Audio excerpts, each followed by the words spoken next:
अस्सलाम वालेकुम नाज़रीन, सियासत टीवी के प्राइम टाइम में आप सबका तहदील से इस्तकबाल है। मैं हूं फरजान अहमद। सबसे पहले पेश है प्राइम टाइम की हेडलाइंस। स्कूलों से लेकर यूनिवर्सिटियों तक तलबा मनशियात के ज़ेर असर आ रहे हैं। ख़तरनाक रुझान है, रोक लगाने जामे इक़दामात ज़रूरी। चीफ मिनिस्टर रेवंत रेड्डी का यौम इंसदाद गांजा के मौके पर खिताब। इमरजेंसी के नाम पर कांग्रेस और इंदिरा गांधी पर तनकीद मुस्तरद। बीजेपी के गलत फैसलों से मुल्क में मसाइल। कांग्रेस के सीनियर लीडर हेमंत राव की तनकीद। Chief minister Revanth Reddy corruption का शहंशाह हैं। बीआरएस एमएलसी कविता ने लगाया सख्त इल्ज़ाम। बीजेपी लीडर कोंडा विश्वेश्वर रेड्डी ने साबिक़ बीआरएस हुकूमत के जरिए फ़ोन टैपिंग मामले में दर्ज कराया अपना बयान। कहा केसीआर दौरे हुकूमत में गैर कानूनी तौर पर फ़ोनों की रिकॉर्डिंग हुई। बीजेपी और आरएसएस ने कभी भी हिंदुस्तान के आइन को मुकम्मल तौर पर कबूल नहीं किया। कांग्रेस का इल्ज़ाम। ट्रंप ने 16 बार हिंद पाक जंग ख़त्म कराने का किया दावा। जयराम रमेश की मोदी हुकूमत पर तनकीद है। कश्मीरी लीडर मीरवाइज उमर फारूक ने नए इस्लामी साल 1447 हिजरी के आगाज़ पर पूरी उम्मत मुस्लिमा को दी मुबारकबाद। कहा फ़लस्तीन को इसराइल के जुल्म से नजात दिलाना सबकी जिम्मेदारी। और इसराइली एहलकारों ने ईरानी सुप्रीम लीडर आयतुल्लाह अली खामेनाई को निशाना बनाने की बहुत कोशिश की, कोई अमली मौका नहीं मिल सका। इसराइली वज़ीर दिफा ने किया एतराफ़।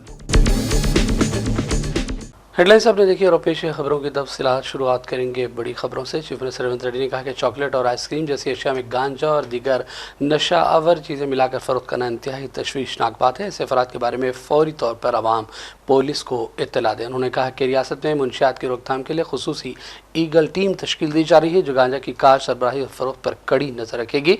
हैदराबाद के मादापुर में मुनक़िदा यौम इंसदाद मुनशियात के इजलास से खिताब में रेवंत रेड्डी ने कहा कि चाहे फिल्मी अदाकार रामचरण हो या विजय देवरकुंडा, वो कितना ही मसरूफ़ क्यों न हो, नौजवानों तक सही पैगाम पहुँचाने के लिए इस मुहिम में शामिल होना काबिले तारीफ़ है। आइए देखते हैं रेवंत रेड्डी का ये बयान। संदर्भमो मనందరము ఆలోచన చేయాల్సిన సందర్భం। మిత్రులారా, ఒకనాడు తెలంగాణ గడ్డ ఉద్యమాలకు వేదికైతే ఈనాడు ఇదే తెలంగాణ ప్రాంతం గంజాయికో డ్రగ్స్ కో వేదికగా మారితే ఇది మనకు అవమానమా, ఇది మనకు ఆత్మగౌరవమా? ఒకసారి ఆలోచన చేయండి। అందుకే డిసెంబర్ 7, 2023 నాడు తెలంగాణ రాష్ట్ర రెండవ ముఖ్యమంత్రిగా ప్రమాణ స్వీకారం చేసిన మరుక్షణం స్పష్టంగా చెప్పిన తెలంగాణ గడ్డ మీద గంజాయి కాదు కదా, గడ్డి పరకైనా మాదక ద్రవ్యాల వైపు ఆలోచన చేస్తే వాళ్ళ వెన్ను విరుస్తాము అని చెప్పి తెలంగాణ రాష్ట్ర ప్రభుత్వం స్పష్టంగా చెప్పింది। ఇవాళ మిత్రులారా, ఈ వేదిక మీద ఉన్న మేమెవరం పెద్ద పెద్ద బ్యాక్గ్రౌండ్ల నుంచి వచ్చిన వాళ్ళం కాదు।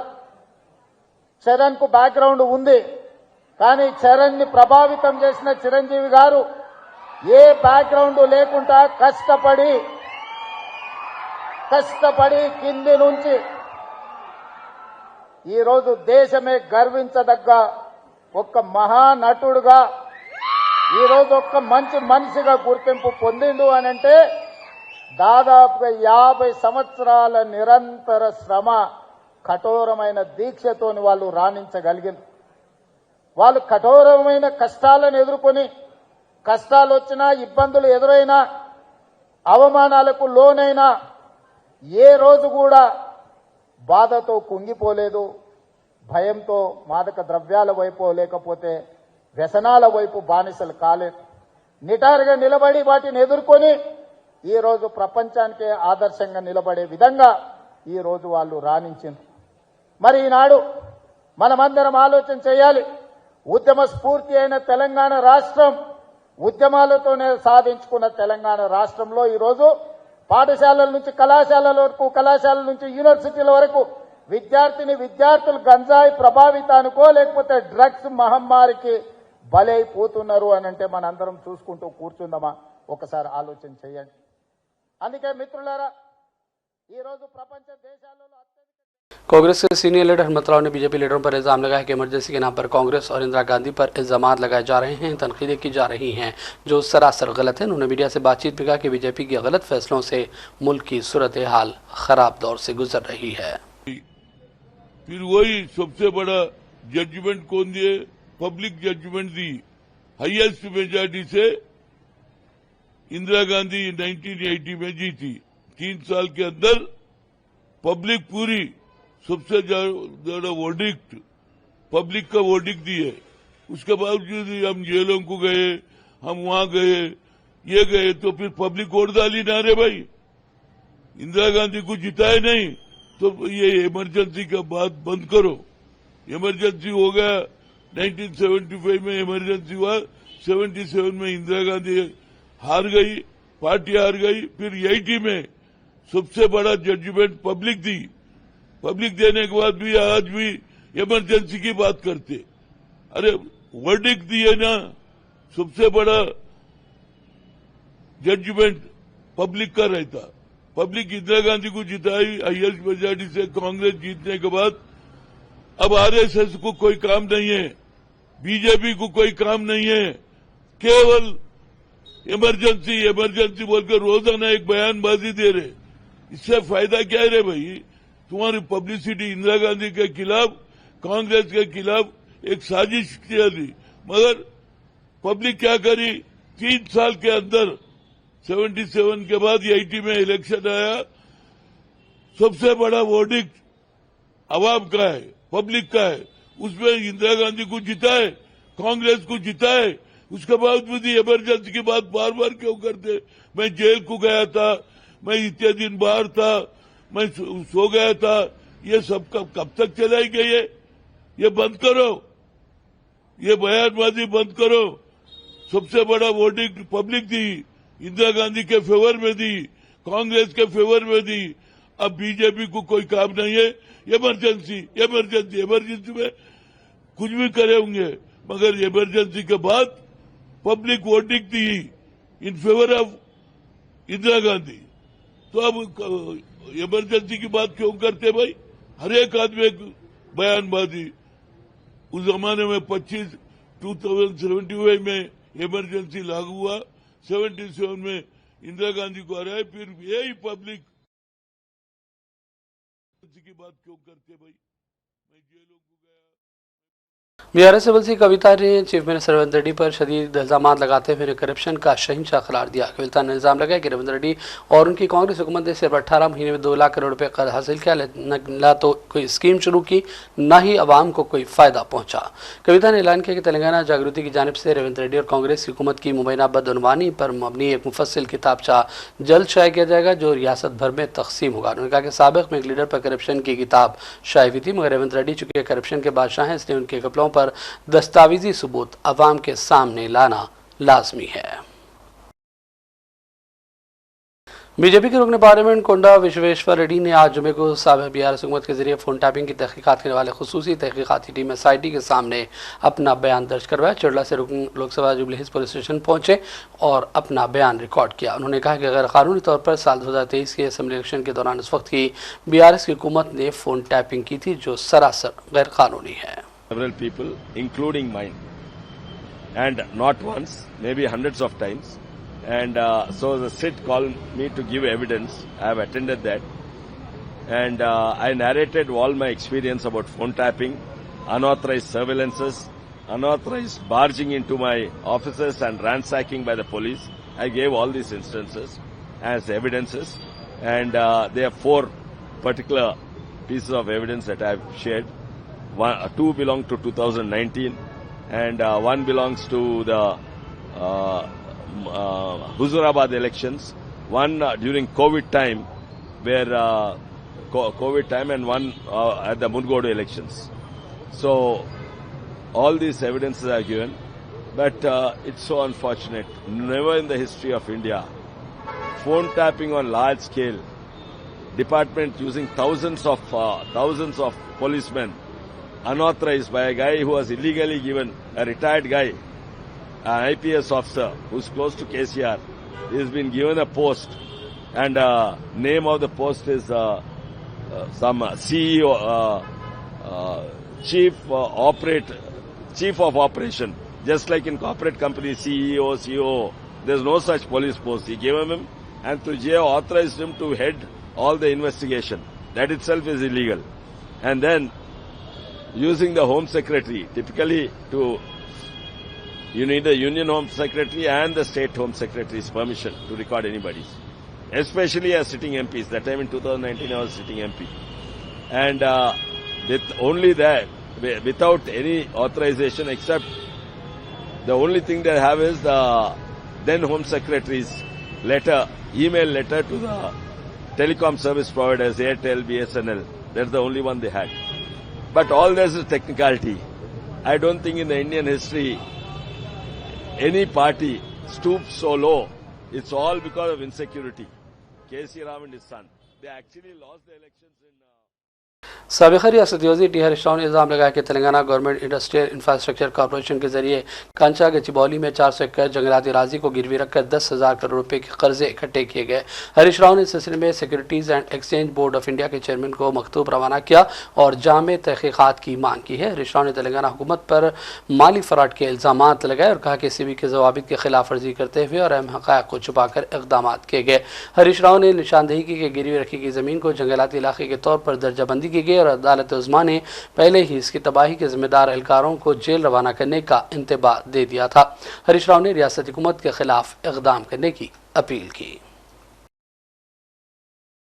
साबिक़ वज़ीर और BRS leader V Srinivas Goud ने जोराला प्रोजेक्ट साइट का दौरा किया, जिसके बाद उन्होंने मीडिया से बातचीत की। श्रीनिवास गौड़ ने कहा कि जोराला प्रोजेक्ट खतरे में है। उन्होंने इल्ज़ाम लगाया कि चीफ मिनिस्टर इस प्रोजेक्ट को संभालने के काबिल नहीं है और मुसलसल लापरवाही बरती जा रही है और पानी के ज़खायर खतरे में हैं। श्रीनिवास गौड़ के साथ दीगर BRS लीडरान भी इस मौके पर मौजूद थे। నీళ్ళన్నీ వృధా పోతున్నాయి, గేట్లు తెగిపోయినాయి, రోప్ తెగిపోయింది, అన్ని రకరకాల కాంప్లైంట్లు 10 ఏళ్ళ నుంచి వస్తే వెంటనే పెద్దలు లక్ష్మారెడ్డి గారు, రామ్మోహన్ రెడ్డి గారు, ఆల వెంకటేశ్వర రెడ్డి గారు, మేమందరం ఒక మా భూత్పూర్ ఎంపీపీ వాళ్ళ మదర్ చనిపోతే దినాలకు వెళ్లి అక్కడ మాట్లాడుతుంటే చెప్పగానే వెంటనే అక్కడి నుంచి ఉట్టిన ఇక్కడికి రావడం జరిగింది. మిత్రులారా, అసలే పాలమూరు జిల్లా, కరూరు జిల్లా ఉమ్మడి ఆంధ్రప్రదేశ్ లో భారతదేశంలోనే అత్యంత వెనుకబడినటువంటి లిటరసీ ఉన్నటువంటి జిల్లా ఇది, అత్యంత వెనుకబడిన జిల్లా ఇది. ప్లస్ 14 లక్షల మంది వలసపోయేటువంటి జిల్లా ఇది. దేశంలోనే చాలా వెనుకబడినది.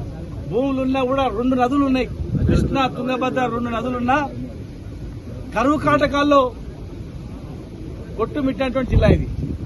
ఇలా 10 సంవత్సరాల కాలంలో వర్షాలు పడ్డవంటే నీళ్లు జూరాలకు రాకముందే కేసీఆర్ గారు ఫోను ఎక్కటోళ్ళం అక్కడ వెళ్ళి ఒక్కొక్కరు ఒక రిజర్వాయర్ దగ్గర నిలబడి కూర్చొని నీళ్లు వచ్చిన వెంబడే గేట్లు తెరిపించుకొని నీళ్లు తీసుకుపోయే వాళ్ళం, గేట్లు రిపేర్ చేయించే వాళ్ళం. ఎండాకాలమే గేట్లు రిపేర్ అయ్యేది. కానీ ఇలా అధికారుల నిర్లక్ష్యం చూస్తుంటే అసలు ఏంది ఇది? వారం 10 రోజులు జూరాల కెపాసిటీ ఎంత ఉందో రోజు అంత కెపాసిటీ నీళ్లు వృధాగా నదిలో వెళ్ళిపోయినాయి. ఇలా నీళ్లు వస్తున్నాయి. వర్షాకాలం ముందు వచ్చింది, పైన వర్షాలు పడితే నీళ్లు వచ్చినాయి. ఎప్పుడు జరగలే అట్లా. తొందరగా నీళ్లు వచ్చినాయి, తొందరగా నాట్లు వేసుకోవాలి, మొన్న ఎండిపోయిన చేనులు అనుకుంటే ఈరోజు చూస్తుంటే నిజంగా ఎంత బాధ అనిపిస్తుందంటే కళ్ళ ముందర నీళ్ళు ఇట్లా పోతున్నాయి. అన్ని రిపేర్లే. ఒక్క రోప్ దిగిందని చూస్తే ఒకటి కాదు 10 రోపులు దిగిపోయినాయి. ఇక్కడ 10 రోపులు దిగిపోయినాయి. అన్ని గేట్స్ అన్ని కూడా, గేట్ వాల్స్ అన్ని కూడా ఖరాబ్ అయిపోయినాయి. तेलंगाना में 10वीं जमात यानी SSC के एडवांस सप्लीमेंट्री इम्तहानात के नताइज आज जुमे की दोपहर जारी कर दिए गए। इम्तहानात 3 जून से 13 जून तक मुनक़िद हुए। रियासत भर से 42,832 तलबा ने दरख्वास्त दी थी, जिनमें से 38,741 तलबा ने इम्तहान में शिरकत की। हुकाम के मुताबिक इन इम्तहानात में 24,415 तलबा और तलबात कामयाब हुई, जिससे कामयाबी की शरह 73.35% रिकॉर्ड हुई है। तलबा अपना रोल नंबर दर्ज करते हुए ऑनलाइन नतीजे देख सकते हैं। गैर कानूनी कब्ज़ों और दीगर तजावुज़ात को लेकर हेड्रा की सरगर्मियां जारी हैं। हेड्रा ने आज शहर हैदराबाद के इलाके सईदाबाद में कार्रवाइयां की और कृष्णा नगर कॉलोनी में वाक़े नालों पर से गैर कानूनी कब्ज़ों को बर्खास्त कर दिया गया है। इस मौके पर हेड्रा के अहदेदारों के अलावा पुलिस एहलकार भी मौजूद थे। हैदराबाद के मुज़ाफ़ाती इलाके दुंडीगल पुलिस स्टेशन के हदूद में एक दिलखराज सड़क हादसा पेश आया, जब एक 6 साल बच्चा टिप्पर की टक्कर से मौके पर ही हलाक हो गया। हादसा मिर्चल ज़िला के गरमपेट इलाके में पेश आया, जहाँ मुतासरा ख़ानदान किराए के मकान में रिहाइश पजीर था और इस ख़ानदान का ताल्लुक़ निज़ामाबाद से बताया गया है। ये लड़का गीतांजलि इंटरनेशनल स्कूल में पहली जमात का तालिब इल्म था। जुमे की सुबह 8 बजे इसकी माँ इसे स्कूटी पर स्कूल छोड़ने के लिए निकली। जैसे ही वो पल्लवी इंटरनेशनल स्कूल के करीब पहुंचे, पीछे से तेज़ी से आते हुए टिप्पर ने गाड़ी को टक्कर मार दी, जिसके नतीजे में बच्चा मौके पर ही फौत हो गया। हादसे के फौरन बाद पुलिस पहुंच गई और सिलसिले में तहकीकात का आगाज़ कर दिया गया है। शहर-ए-दरबाद के इलाके बारकस में जायदाद को लेकर जारी तनाज़े के बीच झगड़ा इतना बढ़ गया कि एक शख्स का कत्ल कर दिया गया। तफसीलात के मुताबिक 36 साला सालिम बिन बाफना नामी शख्स को उसके ही रिश्तेदारों ने कत्ल किया है।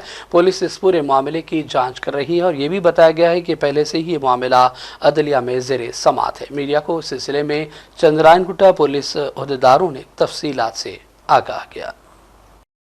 एक शख्स का कत्ल हुआ। इनका नाम है सलाम बिन सैयद बफन्ना। इन्हों 36 ईयर्स के हैं। इसका वालिद साहब का नाम सैयद बफन्ना है। इन्हों बिज़नेस कर रहा था और इसके पीछे कई दिन से इनके भाइयों से थोड़ा लड़ाई झगड़ा चल रहा था एक प्रॉपर्टी के बारे में। इसके पीछे बहुत दिनों से ये प्रॉपर्टी डिस्प्यूट चल रहा था और इसके बारे में सिविल कोर्ट में भी कई केसेस दाखिल किए हैं। वो अभी कोर्ट के हैंड ओवर में है। कोर्ट अभी उसमें केस चल रहा अभी। और इनका भाई से उनका नाम मोहसिन बफन्ना और उनके बेटे से कोई लड़ाई झगड़ा चल रहा था। 40 दिन पहले इनका वालिद साहब का भी इंतकाल हुआ और उसके बाद में जो कार्रवाई करना है वो कर रहे थे और ये अनरिजॉल्व रहा ये केस उनके बीच में। और पुलिस स्टेशन के नज़र में भी था ये केस और दोनों पार्टीज़ को बुला के काउंसलिंग करके भी केस किए थे और उसमें CR और BNSS का ज़रिए नोटिस भी इशू किया गया था। लेकिन आज एक टाइम देख के उन मोहसिन बफन्ना के बेटे पूरा डिटेल्स अभी बाकी है, हम तहकीकात करेंगे आगे। उनके ऊपर हमला किया। एक रूम उनका खुद का प्रॉपर्टी है बारकस सलाला में, वहाँ पे लाश मिला था और हमें इन्फॉर्मेशन आते ही हमारा SHO चंद्रायन गुट्टा आके इसके ऊपर कार्रवाई करें। तो क्या वेपन इस्तेमाल करे थे? न इनसे चाकू से मारा गया उनको। उन्होंने कितना चाकू इस्तेमाल करे वो सब अभी जानकारी करने का है। और बढ़ते हैं चंद अहम कौमी और आलमी खबरों की जानिब। कांग्रेस पार्टी ने कहा है कि RSS और BJP ने कभी भी हिंदुस्तान के आइन को मुकम्मल तौर पर तस्लीम नहीं किया। उसने 30 नवंबर 1949 से आइन साजी से वाबस्ता डॉक्टर अम्बेडकर, नेहरू और दीगर लोगों पर भी तनकीदों का सिलसिला जारी रखा हुआ है। कांग्रेस के मीडिया इंचार्ज जयराम रमेश ने मीडिया से बातचीत के दौरान ये बयान दिया। उन्होंने ये भी कहा कि अमेरिका के सदर डोनाल्ड ट्रंप ने 18 या 16 बार कहा है कि हिंदुस्तान और पाकिस्तान की जंग को उन्होंने रोका है और मोदी हुकूमत इस मामले पर खामोशी तारी किए हुए है। See, 16 times since May 10th, President Trump has been saying that he was responsible for the ceasefire between India and Pakistan, which means the stoppage of Operation Sindoor from India's side. And he used trade as an instrument to bring about this ceasefire. Now he has said it's a very big deal. Is it such a big deal that Operation Sindoor had to be stopped? What is big about it? Are we opening up our agriculture? Are we opening up our small and medium industry?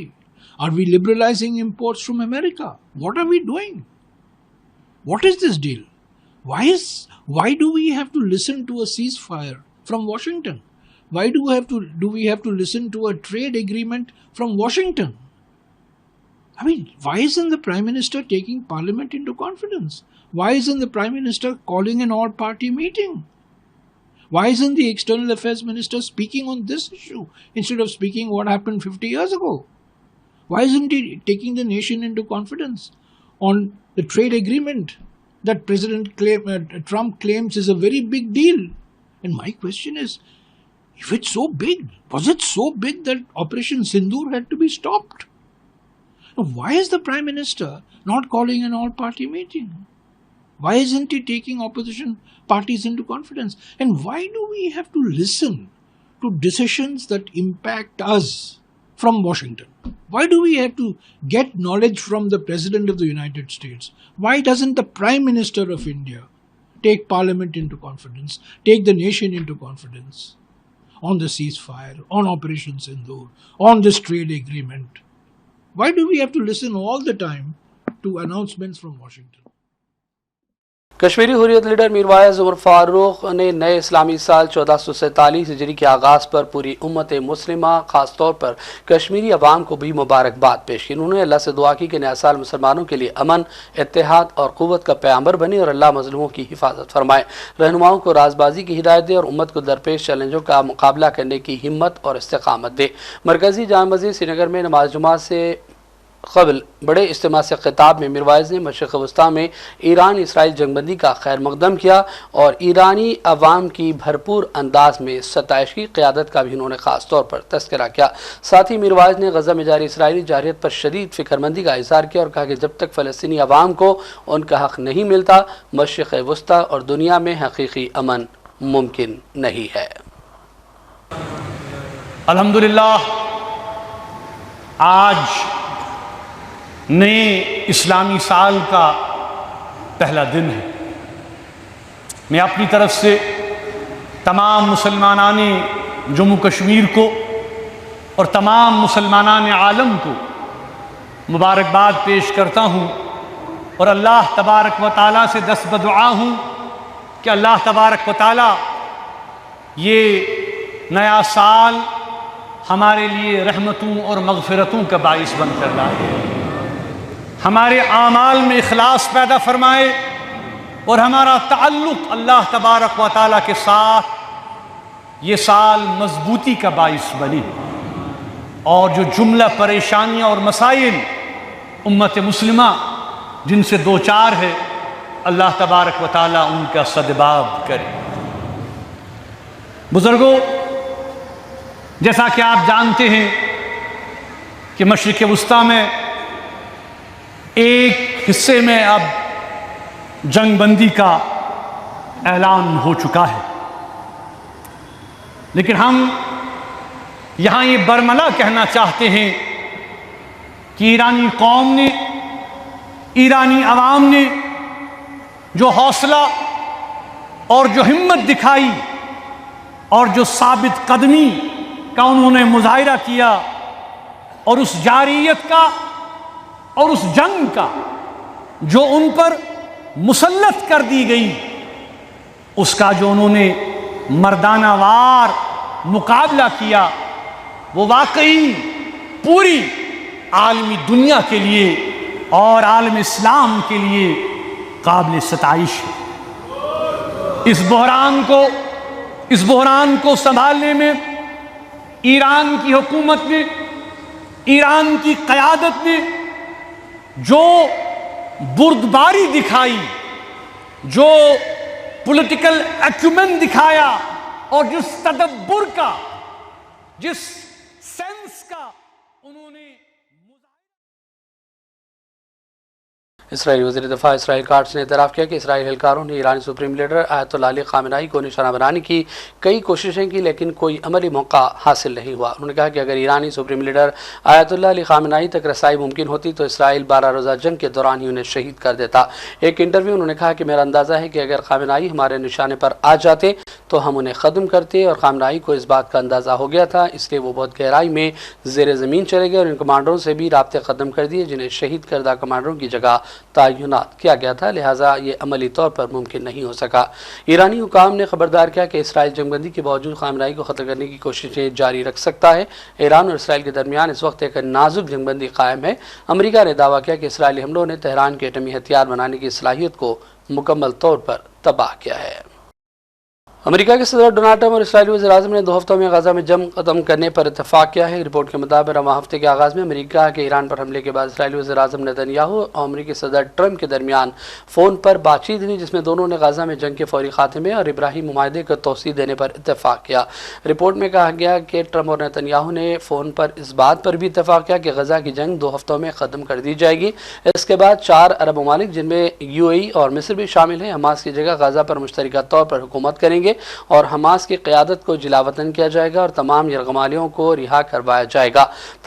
عرب اتحادی بارہا اس بات پر زور دے چکے ہیں کہ وہ غزہ کی جنگ کے بعد اس کی تعمیر نو میں اس وقت تک شریک نہیں ہوں گے جب تک اسرائیل فلسطینی اتھارٹی کو غزہ میں قدم رکھنے کی اجازت نہیں دیتا تاکہ مستقبل میں 2 ریاستی حل کی راہیں ہموار ہو سکیں، لیکن نتن یاہو نے فلسطینی اتھارٹی کے بھی کردار کو مسترد کیا ہے۔ اور آخر میں ہیڈ لائنز پر ڈالیں گے ایک اور نظر۔ اسکولوں سے لے کر یونیورسٹیوں تک طلبہ منشیات کے زیر اثر آ رہے ہیں، خطرناک رجحان ہے، روک لگانے جامع اقدامات ضروری، چیف منسٹر ریونت ریڈی کا یوم انسداد گانجا کے موقع پر خطاب۔ ایمرجنسی کے نام پر کانگریس اور اندرا گاندھی پر تنقیدیں مسترد، بی جے پی کے غلط فیصلوں سے ملک میں مسائل، کانگریس کے سینئر لیڈر ہیمنت راؤ کی تنقید۔ Chief minister Revanth Reddy corruption का शहंशाह हैं, बीआरएस एमएलसी कविता ने लगाया सख्त इल्जाम। बीजेपी लीडर कोंडा विश्वेश्वर रेड्डी ने साबिक बीआरएस हुकूमत के जरिए फोन टैपिंग मामले में दर्ज कराया अपना बयान। कहा केसीआर दौरे हुकूमत में गैर कानूनी तौर पर फोनों की रिकॉर्डिंग हुई। बीजेपी और आरएसएस ने कभी भी हिंदुस्तान के आईन को मुकम्मल तौर पर कबूल नहीं किया, कांग्रेस का इल्जाम। ट्रंप ने 16 बार हिंद पाक जंग खत्म कराने का किया दावा, जयराम रमेश की मोदी हुकूमत पर तनकीद है। कश्मीरी लीडर मीरवाइज उमर फारूक ने नए इस्लामी साल 1447 हिजरी के आगाज़ पर पूरी उम्मत मुस्लिमा को दी मुबारकबाद। कहा फ़लस्तीन को इसराइल के जुल्म से नजात दिलाना सबकी जिम्मेदारी। और इसराइली एहलकारों ने ईरानी सुप्रीम लीडर आयतुल्लाह अली खामेनाई को निशाना बनाने की बहुत कोशिश की, कोई अमली मौका नहीं मिल सका। इसराइली वज़ीर दिफा ने किया एतराफ़।